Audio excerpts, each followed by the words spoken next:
For today's video guys, may gagawin tayo smash guys. Kapalit to guys ng knuckle bearing, pati yung bearing niya sa likod. Ay, knuckle bearing nito guys, kasi matigas. Nakakatakot kasi pag matigas, baka hindi mo mabawi. Nangyari din sa ano. Yun yan. Tawa ko lang, gumagano na. Diyo. Sayaw na. Ayun na, sobrang bagal ko eh. Oo, kasi kung bibilisan mo naman kasi, nakakatakot lalo. Oo.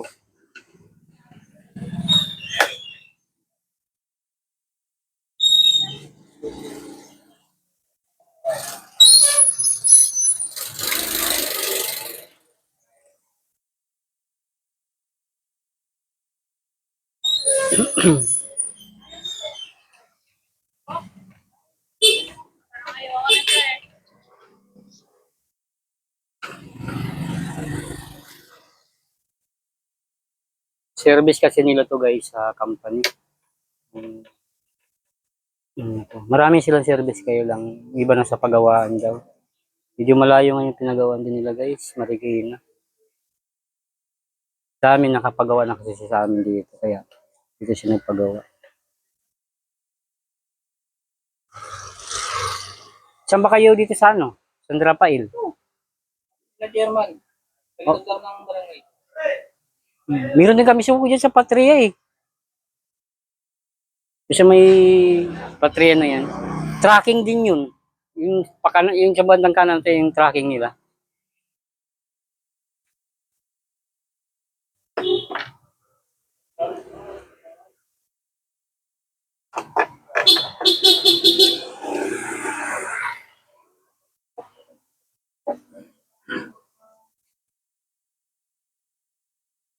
Wala yan. Oh, matibay ang ismas.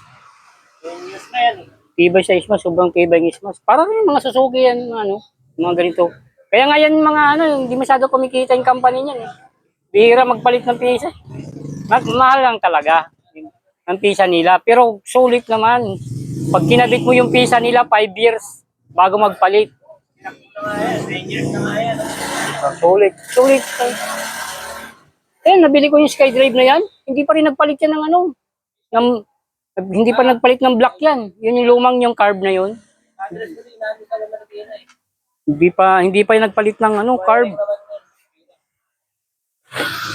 Yung mekaniko kung dito, marunong mag-wiring. Kahit mga semi-big bike yan. Wiring yan. Yung sakit ng mga semi-big bike. Yung wiring pag hindi na... Yan talaga natin to. Para lang natin makuha itong ano.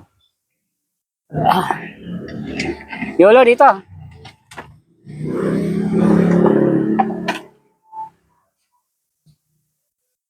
Dito ka lang.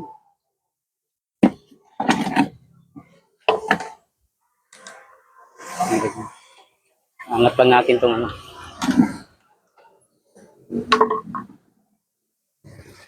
Sige, lapad. Angat lang natin itong ano. Okay lang. Okay lang. Kasi okay lang. Okay lang. Okay lang. Sige, okay lang. Okay lang. Nakatukod naman yan. Importante lang mano natin to kasi babaklasin natin tong ito.